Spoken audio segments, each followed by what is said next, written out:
Shalom,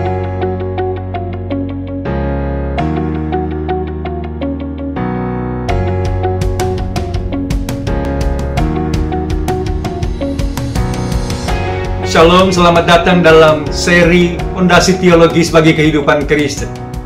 Saya mengharapkan melalui seri ini kita boleh melihat perjalanan hidup kita sebagai orang Kristen itu dari perspektif ilahi, kekayaan Allah yang boleh menuntun dan memimpin hidup kita dari awal perjalanan, di tengah perjalanan hidup Kristen kita sampai kepada akhir perjalanannya. Sebab jikalau berdasarkan pengalaman-pengalaman yang kita alami, kita bisa dibingungkan, kita bisa terkejut, malah mungkin kita merasa khawatir, apakah kita bisa kuat menjalani hidup Kristiani kita itu sampai pada akhirnya. Dalam seri ini kita mengawali dengan ayat firman Tuhan yang begitu indah di dalam Roma pasal yang ke-8 ayat 30. Sebab mereka yang ditentukan dari semula, mereka itulah yang dipanggilnya. Mereka yang dipanggilnya, mereka itu juga yang dibenarkannya. Dan mereka yang dibenarkan, mereka itu juga yang dimuliakannya. Saudara, ini adalah rangkaian pekerjaan ilahi yang luar biasa. Berkarya dari awal, ditentukan dari semula, sampai di dalam perjalanan kita bisa menjadi orang percaya. Dan dia tetap pelihara sampai kepada akhirnya. Semua ini adalah rencana Allah yang indah. Pengalaman kita mungkin bisa kaget dan terkejut. Ada orang dari awal menjadi Kristen, kok mengalami begitu banyak hambatan dan kesusahan. Pada waktu kita menjadi anak Tuhan, ada orang yang begitu berkobar-kobar kita lihat menjadi orang Kristen. Kenapa pada akhir di tengah jalan malah justru kemudian meninggalkan, bahkan menghina Yesus Kristus? Kita bingung. Atau kita juga bertanya, seberapa kuat saya bisa akhirnya berkenan kepada Tuhan? Apakah saya harus berusaha dengan perbuatan baik? Dan jangan-jangan sampai di tengah jalan saya kehilangan keselamatan. Apakah Tuhan masih sayang kepadaku? Padahal aku telah beribadah dengan sungguh. Aku menjalani hidup Kristianiku dengan pengorbanan dan pelayanan yang penuh dengan dedikasi. Namun, kita tidak melihat buahnya. Kita menghadapi kehidupan yang berat. Lalu kita bertanya, di mana kasih dan pertolongan Tuhan? Semua pertanyaan-pertanyaan ini, kalau kita dasari kepada pengalaman dalam hidup kita, kita akan menjadi kehilangan perspektif yang benar. Itu sebab perlu sekali kita memahami perjalanan hidup Kristiani kita dari satu perspektif fondasi teologis yang benar, sehingga itu boleh menata dan memimpin hidup kita. Dan sudah sampai kepada topik yang ketiga. Hari ini kita akan bicara mengenai lahir baru. Karya supranatural dari Roh Kudus. Mereka yang ditentukan dari semula. Bicara mengenai Allah yang memilih dengan misteri ajaib. Dan pada waktu seseorang mendengarkan panggilan Injil, ada sebagian orang yang kemudian tiba-tiba mendengar, akhirnya percaya dan menjadi anak Tuhan. Kita bertanya, apakah karena orang itu mau? Ataukah karena Allah bekerja di dalam diri orang itu secara misterius, sehingga orang itu bisa menerima dan percaya kepada Yesus Kristus? Ada pengalaman yang kita bisa lihat, yang dicatat di dalam Alkitab kita, mengenai pertobatan seseorang menerima Tuhan Yesus Kristus. Kita boleh lihat satu pertobatan yang sangat ekstrim luar biasa, yaitu pertobatan dari Saulus, yang kemudian dipanggil menjadi Rasul Paulus oleh Tuhan. Paulus sendiri berkata bahwa perjumpaannya dengan Yesus, pertobatannya itu bagaikan seorang bayi prematur yang lahir. Kalimat ini membuktikan bahwa Paulus tidak siap, tidak ada keinginan untuk dia menerima Yesus Kristus. Tetapi dengan kuasa supranatural Allah bekerja, menyatakan tangannya yang ajaib, melalui pertobatan yang supranatural, melalui penglihatan, datangnya Yesus kepadanya, dan itu merubah hidup Rasul Paulus. Ketika dia ditanya, bagaimana bisa dia menjadi orang Kristen? Bagaimana bisa dia menjadi anak Tuhan? Paulus akan berkata, secara keinginan aku tidak punya. Yang aku punya adalah ingin membunuh orang Kristen. Nah, pada saat itu kita akan mendengarkan Paulus berkata, itu semua karena kasih karunia Allah. Dia yang bekerja, membalikkan hatiku yang melawan dia. Akhirnya percaya Tuhan. Alkitab juga mencatat pengalaman iman dan pertobatan dari seorang wanita yang bernama Lydia. Kisah Rasul pasal 16 ayat 14. Di sana dikatakan, di antara wanita-wanita yang datang mendengarkan Rasul Paulus, ada seorang wanita dari kota Tiatira, seorang pedagang kain ungu, dan dia adalah Lydia, yang rajin beribadah kepada Allah. Tuhan membuka hatinya, sehingga Lydia memperhatikan apa yang dikatakan oleh Paulus. Dan melalui perjumpaan hari itu di dalam ibadah di sinagog, Lydia memberi diri untuk dibaptis, menerima dan percaya Yesus Kristus. Apakah karena Lydia rajin? Apakah karena Lydia mau? Karena dia datang beribadah, dia orang yang beragama. Saudara, ada banyak orang datang ke gereja, bertahun-tahun datang mendengarkan, dan dia yang datang, dia yang seolah-olah mencari Tuhan, dia seolah-olah ingin mengenal Tuhan, tapi ada saat, ada masa, tiba-tiba ada sesuatu hal yang ajaib terjadi. Orang-orang yang datang itu kemudian tiba-tiba mengalami sesuatu pencerahan, sehingga terjadi klik di dalam hatinya. Hari ini dia mendengar dengan jelas, mengerti Injil, hatinya berkobar, perspektif rohaninya berubah total. Disitulah kita melihat bahwa terjadi sesuatu dalam diri seseorang itu. Pengalaman pertobatan Lydia mengingatkan, memberitahukan kepada kita. Bukan karena hidup beragama, bukan karena rajin. Di situ perubahan terjadi, kekristenan bukan soal liturgi, sesuatu tata ibadah. Bicara mengenai set of rules di dalam religion, agama. Tetapi itu bicara mengenai kabar baik. Roh Allah bekerja, merubah hidup orang. Itu bukan bicara mengenai kehidupan eksternal orang, rajin berdoa, membaca Alkitab, tapi bicara mengenai transformasi internal yang terjadi dalam diri seseorang. Hal yang tidak kelihatan, yaitu Tuhan membuka hati dari Lydia. Orang lain, kita melihat yang kelihatan eksternal. Iya, Ibu Lydia rajin ke gereja. Iya, dia orang yang beragama. Memang dia rindu mengenal Tuhan, mencari Tuhan. Apakah karena dia mau beriman, dia mau percaya Tuhan, maka Tuhan melahirbarukan orang itu? Ataukah justru sesuatu yang tidak kelihatan, yaitu behind the scene, Allah melahirbarukan Lydia, merubah hatinya terlebih dahulu, membangkitkan hidupnya secara spiritual. Barulah dia memperhatikan, dia bisa beriman, dia akhirnya percaya dan bertobat menerima Yesus Kristus. Nah, ini adalah pembahasan kita pada hari ini untuk bisa melihat semua pengalaman beriman dan pertobatan itu melalui satu karya Allah yang kita sebut dengan lahir baru.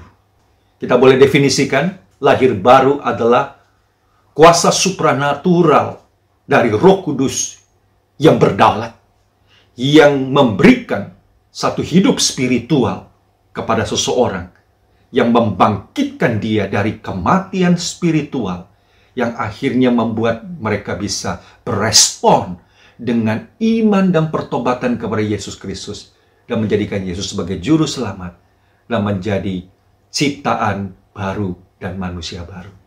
Itu adalah karya kelahiran baru dari Roh Kudus. Mengapa lahir baru mutlak perlu? Pengajaran ini diberikan secara langsung oleh Yesus Kristus pada waktu dia berdialog dengan Nikodemus. Dicatat di dalam Yohanes pasal yang ketiga, ayatnya yang ketiga sampai dengan ayatnya yang ke-8. Saya ingin membaca terlebih dahulu, saudara, ayat yang ke-8. Ketika Yesus berbicara, dan mengapa saya mengatakan karya dari Roh Kudus melahirbarukan itu behind the scene, sesuatu yang di belakang layar, yang tidak memiliki, yang tidak boleh kita katakan bahwa kelahiran baru itu harus ada ciri-ciri secara eksternal. Ciri-ciri secara eksternal adalah perubahan hidup orang itu melalui pertobatannya. Tetapi ciri-ciri eksternal daripada kelahiran baru itu tidak disebutkan oleh Yesus Kristus. Tetapi Yesus menggunakan, tetapi disadari, diketahui oleh orang itu. Nah, ini dikatakan Yesus di dalam ayat yang ke-8. Angin bertiup kemana ia mau, dan engkau mendengar bunyinya. Tetapi engkau tidak tahu dari mana ia datang dan kemana ia pergi. Demikian halnya dengan tiap-tiap orang yang lahir dari roh. Engkau tidak tahu dari mana ia datang, kemana ia pergi. Tidak kelihatan. Tetapi engkau bisa dengar, engkau bisa merasakan. Karena dia seperti angin. Demikian analogi yang dipakai oleh Yesus Kristus. Lalu Yesus berkata, demikianlah dengan lahir baru. Orang yang dilahirbarukan Roh Kudus, orang itu akan mengerti dan merasakan sesuatu perubahan terjadi di dalam hidupnya. Secara faktor luar eksternal tidak kelihatan. Itu sebab ayat ini penting sekali untuk kita tidak jadikan pola standar mutlak dan menuntut hal yang eksternal yang kelihatan di dalam diri orang. Bisa melalui menangis, berteriak, berseru, kemudian terjadi satu pertobatan yang sangat luar biasa, mungkin menuntut seperti yang dialami oleh Rasul Paulus. Itu tidak menjadi standar bahwa demikianlah yang namanya lahir baru. Di dalam dialog Yesus dengan Nikodemus, Yesus berulang kali memakai kata truly, truly, sesungguhnya, demikian terjemahan Indonesia. Itu bicara mengenai kepastian, itu bicara mengenai sesuatu keharusan. Sehingga lahir baru itu necessary, mutlak, perlu, harus. Kenapa lahir baru itu mutlak harus? Di dalam dialog Yesus dengan Nikodemus ada 3 hal kenapa kelahiran baru itu mutlak. Sekali lagi kita menyaksikan di sini bukan orang itu yang harus melakukan tindakan lahir baru. Sebab tindakan lahir baru tidak bisa dikerjakan oleh seseorang. Dikerjakan oleh roh yang menjadi the author daripada kelahiran baru. Dialah yang melahirbarukan seseorang di dalam rencana, kedaulatan, dan pekerjaannya yang luar biasa. Jikalau engkau tidak dilahirbarukan, maka sesungguhnya engkau tidak akan melihat kerajaan Allah. Ini merupakan faktor yang pertama. Sebab pertama, mengapa perlu harus lahir baru? Karena semua orang yang berdosa itu buta rohani.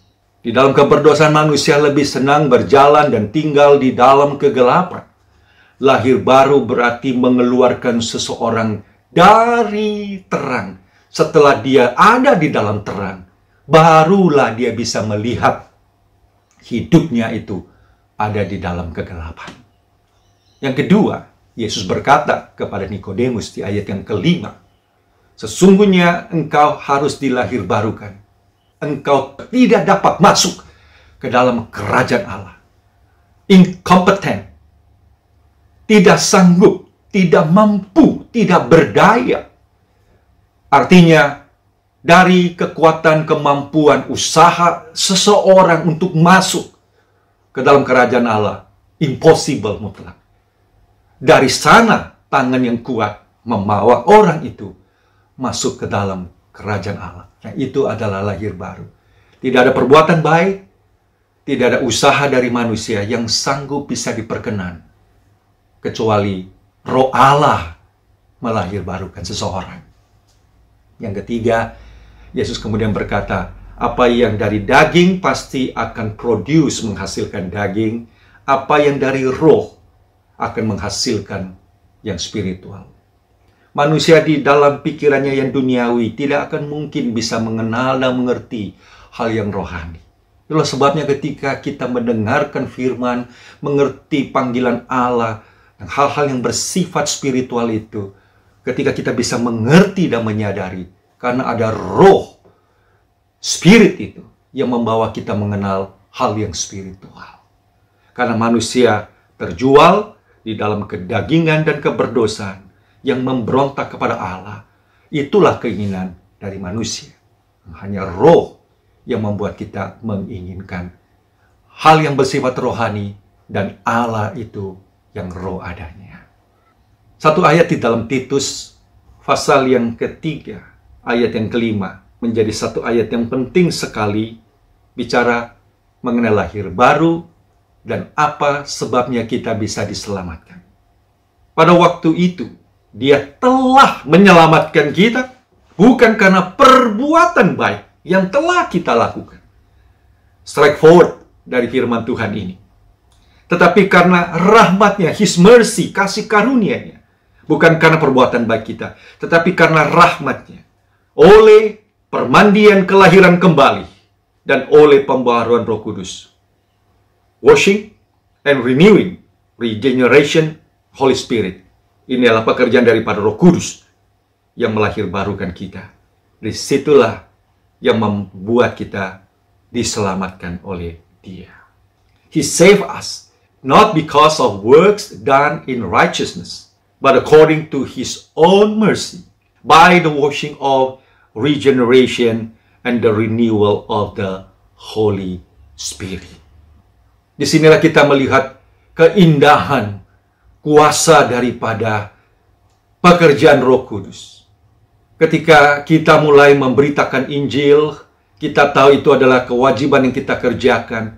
Kita bisa menyampaikannya dengan segala kemampuan, kemahiran kita, atau dengan kehebatan kita berbicara. Di sini kita harus dikuatkan dengan kebenaran firman Tuhan ini, bahwa bukan kehebatan kita. Kita tidak sanggup bisa merubah hati orang. Tetapi Allah memakai kita, hanya instrumen yang dipakai oleh Dia, yang bisa Allah pakai. Dan disitulah Roh Allah bekerja, membalikkan orang kepadanya. Pada saat yang sama, pada waktu kita memberitakan Injil, kalau kita berdasarkan kemampuan kekuatan kita untuk orang bisa bertobat, kita akan gemetar dan takut. Karena siapa kita? Bagaimana kita bisa merubah orang? Tapi pada waktu kita tahu, ada kuasa Roh Allah yang sanggup bisa menghancurkan benteng apapun, bahkan bisa mengalahkan kuasa si jahat yang telah membutakan pikiran seseorang. Disitulah kita mengerti, luar biasanya Tuhan Allah itu bekerja. Kita tidak pernah takut, putus asa. Berpuluh-puluh tahun kita berdoa, kita menginginkan seseorang yang kita kasihi bisa bertobat dan menerima Tuhan. Kita menginjilinya. Kadang-kadang kita menangis dengan air mata karena kita tidak melihat respon yang terjadi. Mari saudara, kita berdoa dan kita berkata kepada Tuhan, Tuhan, hanya Engkau yang sanggup bisa membuka hati orang. Akhir kata, melalui pembahasan kita hari ini, kita menemukan prinsip kebenaran kita pelajari mengenai lahir baru. Ada 3 poin yang penting. Yang pertama, lahir baru adalah karya supranatural dari Roh Kudus. Dialah yang bekerja merubah hidup seseorang. Yang kedua, lahir baru bukan usaha dan pekerjaan manusia. Bukan manusia yang melahirbarukan diri sendiri. Tetapi itu adalah pekerjaan dari Allah saja. Yang terakhir, lahir baru itu mendahului dari respon beriman dan pertobatan seseorang menerima Yesus. Secara pengalaman kita melihat orang itulah yang beriman, orang itulah yang bertobat. Tapi itu bukan titik awal dia masuk dan menjadi orang Kristen. Ada karya Allah behind the scene yang menjadi titik awal pintu masuknya. Dan itulah yang Yesus katakan. Karena inilah pintu masuk kerajaan Allah. Kalau engkau tidak dilahir barukan. Maka hari ini kita akan melihat minggu depan bicara mengenai bagaimana melalui karya Roh Kudus melahir barukan seseorang. Yang memampukan orang itu bisa berespon dengan iman, bertobat, dan percaya kepada Yesus Kristus. Kiranya Tuhan boleh memberkati kita. Biar melalui pembahasan hari ini kita dibawa lagi kepada satu kesadaran, to God be the glory. Karena dialah yang berkarya dari awal, pertengahan, sampai akhir hidup perjalanan Kristen kita. Tuhan berkati, bawa di dalam doa syukurmu atas segala berkat Tuhan yang kau terima melalui pembahasan pada hari ini. God bless you. Shalom.